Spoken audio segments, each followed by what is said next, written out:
শেখ হাসিনার আমলে বিশ্বকাপ খেলা দেখানোর নামে ব্যাপক অর্থ লুটপাট করা হয়েছে বলে অভিযোগ করেছেন তথ্য ও সম্প্রচার মন্ত্রী জহিরুদ্দিন স্বপন। সে সময় তমা কনস্ট্রাকশনের মাধ্যমে খেলা দেখানোর নামে যে দুর্নীতি হয়েছে তা খতিয়ে দেখা হবে বলেও জানান তিনি। সকালে সচিবালয়ে ফিফা ওয়ার্ল্ড কাপ খেলা সম্প্রচার নিয়ে এক সংবাদ সম্মেলনে এসব কথা বলেন মন্ত্রী।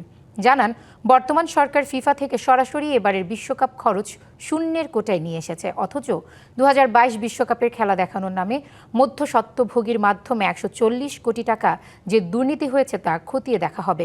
পাশাপাশি দুদকের প্রাথমিক তদন্ত চলমান রয়েছে বলেও জানান মন্ত্রী।